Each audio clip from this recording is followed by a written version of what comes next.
Hello everyone, Radhe Radhe सभी को। मैं आ गई हूँ आप सबकी फेवरेट स्टोरी पॉकेट में आसमान का न्यू एपिसोड लेकर। आज का एपिसोड बहुत इंटरेस्टिंग, बहुत ही धमाकेदार और मज़ेदार होने वाला है। तो वीडियो में एंड तक बने रहने के लिए वीडियो को लाइक करिएगा, सब्सक्राइब करिएगा और बेल आइकन को प्रेस करना ना भूलिएगा, ताकि आपको ऐसी इन्फॉर्मेशन मिलती रहे। आज के एपिसोड में आप देखने वाले हैं कि जो रानी होती है वो परेशान होती है, क्योंकि वो डीएन सर को बार बार कॉल करती है। वो इसलिए कॉल करती है क्योंकि उसको घर से पढ़ाई करनी है और वो परेशान रहती है, और वो उनके लैंडलाइन नंबर पे कॉल कर रही होती है, लेकिन लगता नहीं है फ़ोन। तभी वो बोलती है कि मैंने दिग्विजय को भी मना कर दिया है, वो भी मेरी हेल्प नहीं करेगा और यहाँ पर फ़ोन नहीं लग रहा है। तो वो परेशान होती है। तभी देवू जो होती है वो उसके कमरे में आती है और बोलती है कि डीजे ने तेरी रिपोर्ट चेक करवाई है डॉक्टर सोम से और बाकी सब कुछ नॉर्मल आया। तो वो खुश हो जाती है और बोलती है तो मैं कॉलेज होकर आऊँ? तो बोलती है नहीं। तभी वो बोलती है कि प्लीज़ यार, तू जानती है ना कि कॉलेज वालों ने 90% वहाँ पर अलाउ किया है कि 90% वहाँ पर आना ज़रूरी है, और अगर मैं कॉलेज अटेंड नहीं कर पाई, क्लास अटेंड नहीं कर पाई, तो मैं कैसे पढ़ाई करूँगी? पढ़ाई तो मैं घर से भी कर लूँगी, लेकिन वहाँ पे मुझे जाना है, वहाँ बात करनी मुझे ज़रूरी है, क्योंकि उनका कॉल नहीं लग रहा और उनका कोई पर्सनल नंबर नहीं है। तभी जो नारायणी होती है वो वहाँ पर आ जाती है और वो वहाँ पर मना कर देती है, उसको बोलती है कहीं नहीं जाना, और आती है तो देवू जो होती है वो वहाँ पर खड़ी रहती है। तभी वो उसको समझाती है रानी को कि रानी, तो तुम्हें पता है ना, डॉक्टर ने मना किया ना सीढ़ियाँ चढ़ने से, तभी भी तुम जाने की जिद कर रही हो। तो बोलती है हाँ आंटी, तो ठीक है ना, आप मेरे साथ चल दो ना। तो बोलती है नहीं। तभी नारायणी जो होती है वो देवू को वहाँ से बाहर जाने के लिए बोलती है कि तुम जाओ, मुझे रानी से कुछ पर्सनल बात करनी है। तो वो चली जाती है वहाँ पे। यहाँ पर जो नारायणी होती है वो रानी को समझाती है, बोलती है कि चलो पहले शांति से बैठो। तो उसको बैठाती है और बताती है कि मैं जानती हूँ कि तुम्हारा डॉक्टर बनने का सपना कितना इम्पोर्टेंट रखता है, मैं सब कुछ जानती हूँ, लेकिन तू ये भी तो सोच कि अगर तू ये चीज़ें करेगी तो तेरे पेट में पल रहे बच्चे के ऊपर क्या असर होगा रानी। और तो तू अपने बच्चे को दांव पे लगा कर तो डॉक्टर बनेगी तो अपने आप को कभी माफ़ नहीं कर पाएगी। वो उसको ये सब चीज़ें समझाती है। तभी नारायणी जो होती है वो बोलती है कि मैं जानती हूँ कि देगू ने जो तेरे साथ किया वो देगू ने सही नहीं किया, मैं जानती हूँ इस चीज़ को, लेकिन वो भी इस चीज़ से बहुत ही पछतावे में है और उसे भी अच्छा नहीं लगता तेरे साथ कुछ भी गलत करना, उसको अच्छा नहीं लगता ये सब चीज़ें करना। और तभी रानी जो होती है बोलती है हाँ, जो कुछ भी हुआ है ना आपके बेटे की वजह से हुआ है, आप जानती हो ना आंटी, ये सब मेरे लिए कितना मायने रखता है। तो वो बोलती है हाँ, लेकिन आप, तभी वो बोलती है कि तो आप अपने बेटे की ही साइड लोगी ना? तो वो बोलते हैं हाँ माँ हूँ ना, क्या करूँ, और तू भी तो माँ बनने वाली है ना, तो तू सोच।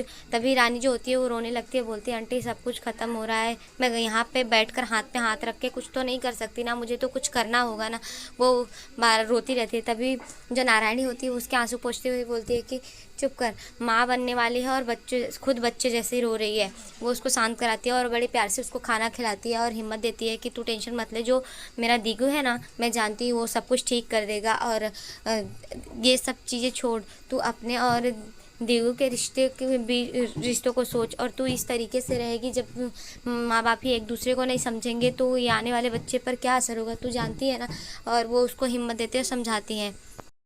यहाँ पर जो अनीसा होती है वो किसी ना किसी बहाने से दिग्विजय को अपने पास बुलाना चाहती है, और वो बहाने से वो रानी को दूर करना चाहती है दिग्विजय से। तो वो उसको अपने पास बुलाकर मीटिंग का बहाना करती है और बोलती है कि तुझे मीटिंग पे चलना है, तू लंच पे खा लिया। तो बोलता है तुझे यहाँ पर पता है ना कि रानी की तबीयत ख़राब है और तुझे लंच की पड़ी है। तो बोलती है अरे मैं ये नहीं बोल रही हूँ, बस कुछ टाइम का बात है, और वैसे पे भी ये सब किया धरा रानी का ही है, तो तुझे तो चलना होगा, बात करनी होगी। तो वो उसको मना लेती है, और तभी दिग्विजय जो होता है वो उसकी बात के लिए एग्री हो जाता है और बोलता है कि हाँ ठीक है चलता हूँ। तो बोलती है कि टपरी की चाय तूने मना की थी ना, लंच तो तुझे करना होगा। वो ऐसा सोचती है क्योंकि ये भी उसकी एक चाल होती है। यहाँ पर जो रानी होती है वो अपने कॉलेज की फ्रेंड से बात करती है, उसका फ़ोन आया रहता है, तो उसको बताती है कि यार मैं आ नहीं सकती। तो वो बोलती है कि कोई नहीं, यहाँ पर तू जानती है ना कि 90% आना ज़रूरी है। तभी वो बोलती है हाँ यार, पढ़ाई तो मैं घर से भी कर लूँगी, लेकिन डीएन सर से मेरी बात नहीं हो पा रही है। तो बोलती है ठीक है। तभी वो नोट्स के बारे में बोलती है कि कोई नहीं, मैं नोट्स तैयार कर लेती हूँ, मैं तुझे भेज दूँगी। वो बात कर रही होती है।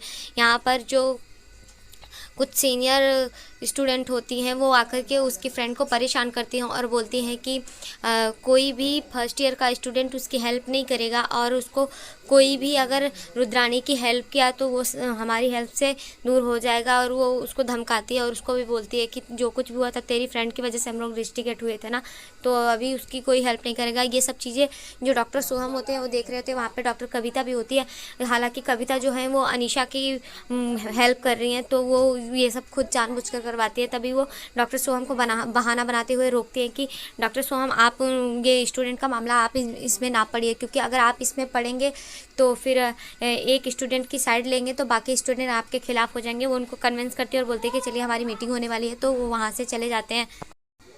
तभी वहाँ पर रानी की जो कॉलेज की फ्रेंड होती है वो उसको कॉल करती है और बताती है कि यहाँ पर कुछ सीनियर स्टूडेंट आकर के उसको ऐसे बोल रहे थे, यहाँ पर कोई किसी की हेल्प नहीं करेगा। तभी वो बोलती है कि यार मैं सीनियर लोगों से पंगा तो नहीं ले सकती ना यार, रानी जानती है ना कि मुझे यहाँ पर रहना है, और सॉरी यार मैं तुझे नोट्स नहीं दे सकती। तो रानी इस बात से बहुत परेशान हो जाती है और बोलती है कि अब मैं क्या करूँ, दिग्विजय से मैं कैसे हेल्प लूँ, मैंने उसको इतना भला बुरा सुना दिया है, वैसे पे भी वो मेरी हेल्प करेगा ही क्यों। और वो परेशान हो जाती है, उदास रहती है। यहाँ दूसरी तरफ देखेंगे कि जो वो दिग्विजय होता है वो देवू के पास कॉल करके उससे उसके हाल चाल पूछ रहा होता है। वो बोलता है कि रानी मुझसे बहुत नाराज़ है, लेकिन पता नहीं उसने इस नाराज़गी में दवा ठीक से लिया होगा कि नहीं। तभी देवू जो होती है वो उसको समझाती है, बोलती है कम ऑन डीजे, तुम लोग एक दूसरे से इतना प्यार करते हो फिर भी ऐसे क्यों करते हो छिपा छिपा कर, तुम लोगों को प्यार करना चाहिए, जाहिर करना चाहिए, जताना चाहिए, हस्बैंड वाइफ हो यार। और वो उसको समझाती है, बोलती है हाँ रानी तो तुझसे नाराज़ है लेकिन तू उसे मना सकता है। वो बोलता है कैसे। तभी वो बोलती है कि तुझे डीएन सर से बात करनी होगी उसे घर बैठ के पढ़ाई करने के लिए, और ये चीज़ें तू करेगा। तो बोलते हैं पक्का ना, कहीं इस चक्कर में वो मुझसे फिर से गुस्सा ना हो जाए। वो बोलती है नहीं नहीं बिल्कुल नहीं हो गया, और वो उसको समझाती है। तभी वो उस बात को याद रखता है। यहाँ पर जो अनीसा होती है ये सब बातें सुन रही होती है और उसे कहीं ना कहीं बुरा लग रहा होता है कि वो दिग्विजय फिर भी रानी की फ़िक्र कर रहा है।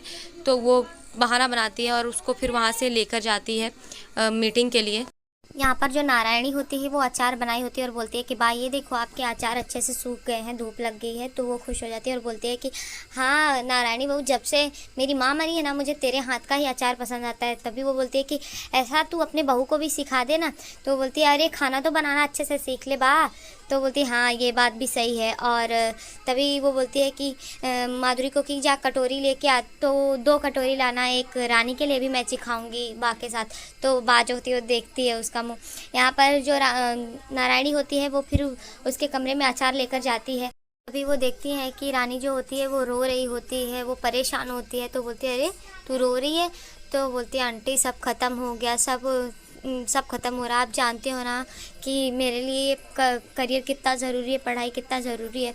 और कहीं ना कहीं वो ये भी बोलती है कि वो उनकी बात को सोच रही होती है कि मेरा बच्चे को दांव पे लगाकर मैं ये सब चीज़ें नहीं कर सकती। तो ये सब चीज़ों से परेशान रहती है। तभी वो उसको शांत कराते हुए बोलती है कि तू शांत हो और ठंडे दिमाग से सोच, तू कहीं जा रही है। तो बोलती नहीं आंटी कैसे करूँगी। तो वो परेशान होकर रोने लगती है। तो नारायणी जो होती है उसको हिम्मत देती है और बोलती है कि तू परेशान मत हो, तू खा, और मेरा दीगू जो है ना वो सब संभाल लेगा, तू समझ।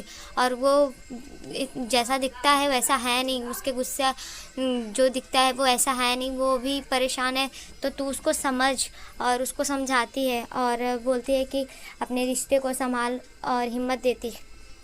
पर जो अनीशा होती है वो वहाँ पर उसको मीटिंग के लिए लेके गई होती है दिग्विजय को, और दिग्विजय जाता है वो वहाँ पर उन दोनों से मिलते हैं मीटिंग के लिए। और तभी वो जो क्लाइंट्स होते हैं वो खुश हो जाते हैं और बोलते हैं कि आपके कॉलेज में इन्वेस्ट करना हमारे लिए बहुत ही अच्छा है, और वो खुश हो जाते हैं।